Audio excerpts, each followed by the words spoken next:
काल काही आमचे प्रतिस्पर्धी त्यांची पत्रकार परिषद आम्ही पाहिली, परंतु माझी नम्रपणे पत्रकार बांधवांना पण विनंती आहे की नेमकं ह्या पत्रकार परिषदा अगोदरच झालेली, ह्या मंजुऱ्या बसस्थानकची मंजुरी असत किंवा ग्रामीण रुग्णालयाची ह्या मंजुऱ्या गेल्या 1.5 वर्षापूर्वीच्याच मंजुऱ्या आहेत. त्याचं उदाहरण जर द्यायचं म्हणलं तुम्हाला तर 9/8/2024 हे बसस्थानकचं जे हे ह्याचा आदेश आहे मंजूर झालेलं आपलं काम 14,99,50,000 रुपये, बरोबर आहे.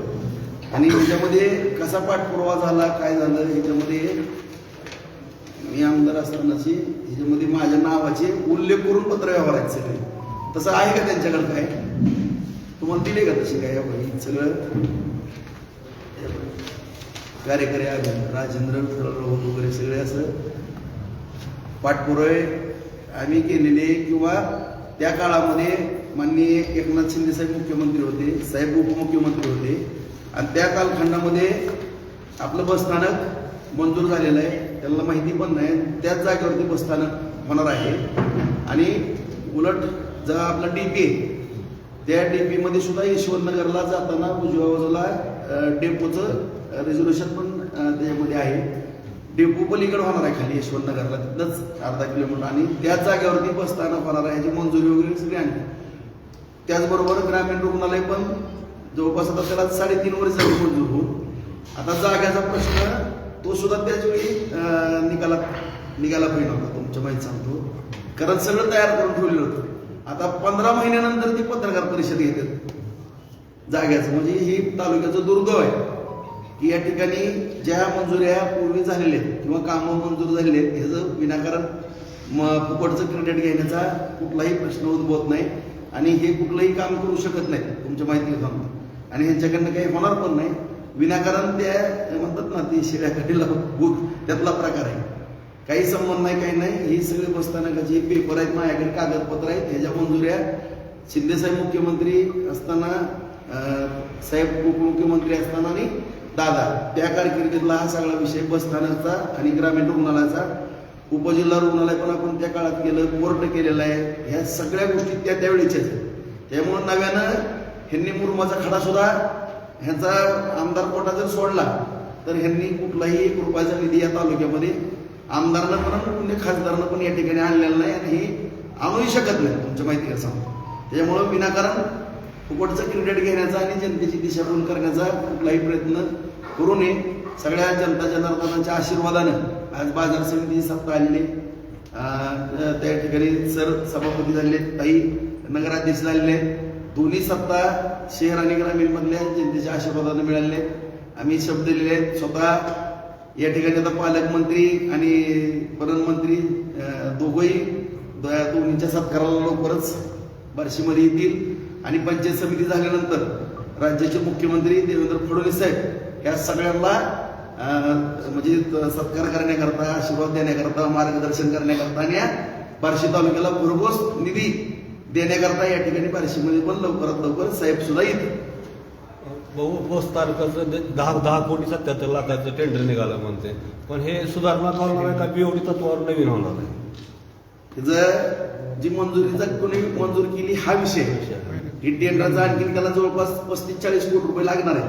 त्यांना तो विषय पण माहिती नाही की कशा पद्धतीनं करायचं, काय करायचं. अर्धवट माहितीच्या आधारे ते बोलत आहेत. ह्याला आणखीन एक बैठक तिथं मंत्रालयामध्ये घेऊन ह्याला जे जादा निधी लागणार, तर उदाहरणार्थ पाण्याच्या बाबतीमध्ये एक 15 महिने झालं विधानसभा होऊन, बहुतेक आता 15 महिने होऊन गेलेले. एकदा सुद्धा तो विषय त्यांनी हातामध्ये घेतला ना. आता आम्ही पत्र वगैरे तयार केलंय, जी वाढीव निधीची आवश्यकता आपल्याला, त्याचं सुद्धा जीवन प्राधिकरणकडे शेवटची मंजुरी राहिलेली आहे. त्याची मंजुरी पुढच्या आठवड्यामध्ये मंगळवारपर्यंत आपण घेतोय. आणि जी नगरविकास खात्यानं मिटिंग काढायची, ती मिटिंग पण लवकरात लवकर निघून आपल्या पाण्याचा सुद्धा निधी उपलब्ध होईल.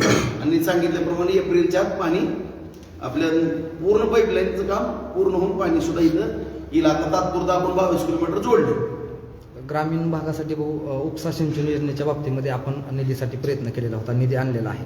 तर आणखीन थोडंसं शेवटच्या टप्प्यातलं काम बाकी आहे, तर त्याची पूर्तता कधी नाही नाही, काम चालू आहे ना त्याचं, त्याला निधी नाही कमी, त्याला निधी जे काम थोडंसं अपूर्ण राहील. नाही नाही. आता मग हे अपूर्ण कामाकडे लक्ष दिलं नाही त्यांनी कधी आणि उगत फुकटचं क्रेडिट घेतात.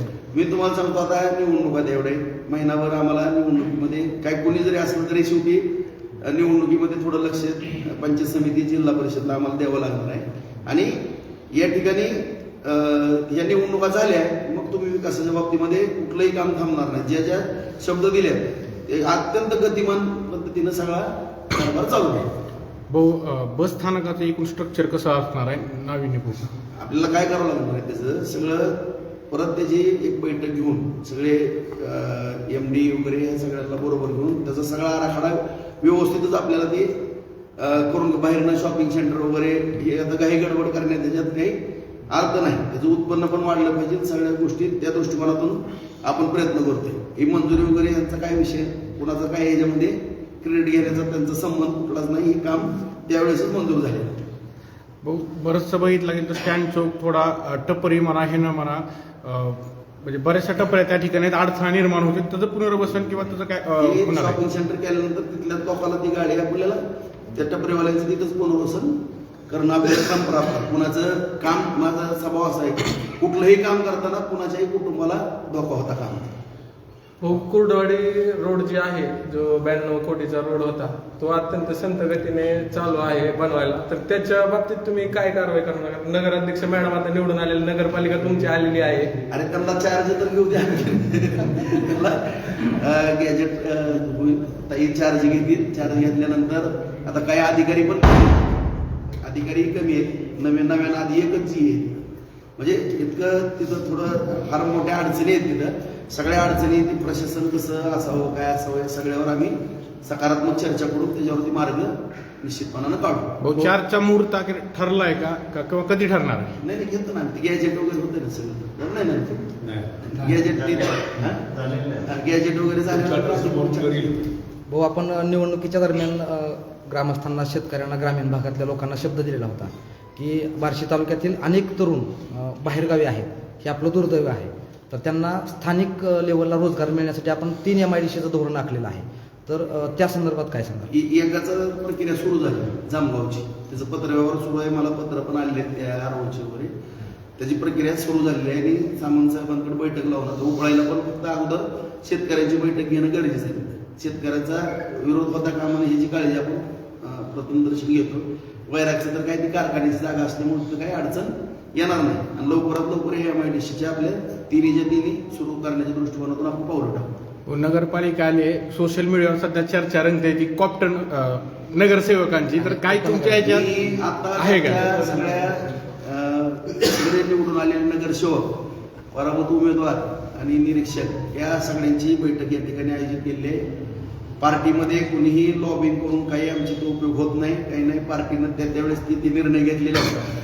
कुणी काही इथं मागायला गेलं तर काय त्याची गुणवत्ता किंवा सगळं गोष्टी त्या ठिकाणी आणि पार्टीला भविष्यकाळामध्ये जो फायदा होणार आहे किंवा अशा पद्धतीनं पार्टीला आणखीन त्याच्या म्हणजे 4 मतं वाढतील त्या दृष्टिकोनातून आपल्याला निर्णय घेणं क्रमप्राप्त असतं. असं प्रत्येकाला वाटत असतं की मला हे पद मिळावं ते पद मिळावं, म्हणून म्हणण्याला काही अर्थ नसतो. शेवटी एखादंच पद असतं आणि असंख्य मागणी असते. त्याच्यामुळं सगळेच पदाला पात्र असतात, कोण नसते सगळं. आणि इथं ज्या पार्टीमध्ये कार्यकर्त्याचाच एवढा मोठा सन्मान आहे की प्रचंड जो झटणारा कार्यकर्ता आहे ना तोच आमच्या दृष्टीनं सगळ्या पदाचा मानकरी आहे. त्याच्यामुळं काही इथं कुठलं पद आहे नाही याला आम्ही लय विषय त्याचं घेत नाही.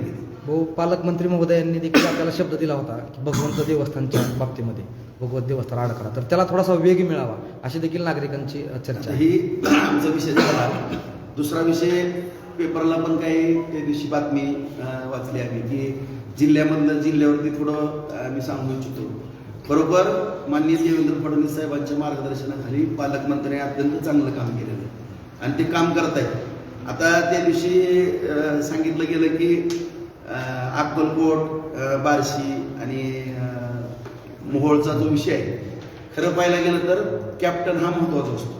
आणि खरोखर पालकमंत्र्यांनी जिल्ह्यामध्ये अत्यंत एवढं म्हणजे झोकून देऊन काम केलेलं आहे की मला सुद्धा आश्चर्य वाटलं की विश्लेषण जे काही वर्तमानपत्रामध्ये मी पाहिलं तसं पाहायला गेलं तर त्यांनी टोकाचे प्रयत्न केले. असं काही भाग आहेत की तिथं परिस्थिती कठीण आहे. कठीण असताना सुद्धा त्या ठिकाणी उमेदवार उभा करून म्हणजे विजयापर्यंत त्या ठिकाणी जाणं इतकी गोष्ट सोपी नव्हती. आणि खरोखर पालकमंत्र्यांनी पूर्णपणे लक्षात, मला उदाहरणार्थ मी बार्शीचं देतो. बार्शीमध्ये पालकमंत्र्यांनी सभा घेतली, नियोजन केलं, पालकमंत्र्यांनी वेळ दिला आणि भगवान महोत्सवपासून पालकमंत्री सातत्याने आणि जिल्ह्यामध्ये पूर्ण वेळ सगळ्या ठिकाणी जातात, काम करतात. त्याच्यामुळं खरा हा चांगला रिझल्ट बार्शीचा असेल, अक्कलकोटचा असेल, मोहोळचा आणि जे काय आणखी मुली बसलेले आहेत. नक्कीच तुम्हाला सांगतो जिल्हा परिषदला सुद्धा एक पालकमंत्र्यांच्याच मार्गदर्शनाखाली चांगली रणनीती या ठिकाणी जिल्ह्यामध्ये होईल. आणि पालकमंत्र्यांनी जे काम केलेलं आहे एवढं घुसून काम म्हणजे करणं या आनंदाची बाब आहे आमच्या दृष्टीने. भगवान ग्राउंडचं जर बघितलं तर म्हणजे स्टेडियम म्हणून चांगलं झालं, पण त्याचं ग्रास असेल किंवा तिथं आणखीनही चिखल होतोय, पण त्याच्यावर काय नियोजन करण्यात येणार आहे का? नाही तर त्यावेळेस ज्यावेळेस आपले सामने वगैरे असतात ना त्यावेळेस पिच वगैरे आपण बनवून घेतो ना, तिथे कुठे चिखल वगैरे नसतो ना. आता पावसाळा म्हणलं की थोडं ही आलं जास्त पाऊस पडला वगैरे थोडे होतेच. आता लॉन वगैरे लावणं तिथे कठीण होईल, त्याची निगा राहणार नाही. पण मध्यंतरी बघू आपण इतरत्र कुठल्याही गोष्टी भरवायला ते बंदी आणली होती त्याच्यावर, फक्त सामन्यांसाठी ते देत होतो. मग इथून पुढे सभा असतील किंवा इतर कार्यक्रम कुठल्या आयोजनासाठी ते देण्यात येणार आहे? आता ते बसून ठेवणं पण चुकीचं होते. मग ती गवतं येणं काय ते वापरात आलं तर थोडं व्यवस्थितपणा राहील असं बऱ्याच जणांचं मत आलं होतं.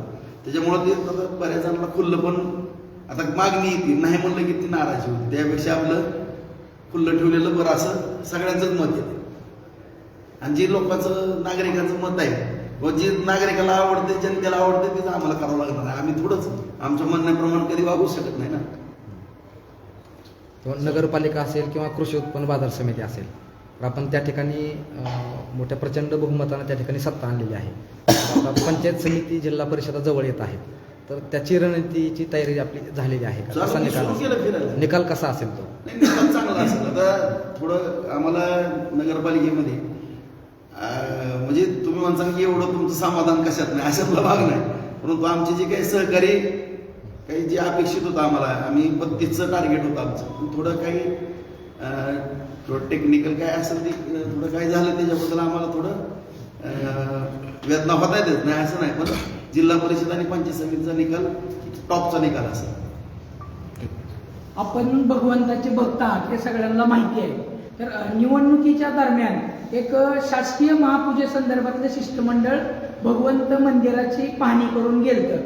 तर विठ्ठलाच्या महापूजेनंतर भगवंताची महापूजा होणार आहे, तर त्या संदर्भात आपलं काय आता झालं का काय शासनाच्या? निश्चितपणानं साहेबांना हा विषय मी पंढरपूरला होतो, बहुतेक नेमके आप्पा मायावर होते आणि साहेबांना विनंती केली की साहेब काही करा की आमची भगवंताची जशी पंढरपूरची शासकीय आषाढीला कार्यक्रम होती तशीच शासकीय पूजा भगवंताची श्री भगवंताची व्हावी अशी त्या ठिकाणी पण मागणी. साहेब त्याला सकारात्मक आहेत, काही काळजी करू नका. तोही निर्णय शिष्टमंडळ येऊन भेटून गेलंय, तर त्या संदर्भात काय परत त्यांचा पत्रव्यवहार किंवा त्यांचं आपलं काय बोलणं झालंय का? नाही, ही साहेबांकडूनच आपल्याला त्याचे आदेश घ्यावा लागणार आहे. निश्चितपणाने ह्याच्या बाबतीत आपल्याला शासकीय पूजेचा मान 100% आपण मिळवण्याचा प्रयत्न त्या ठिकाणी करू.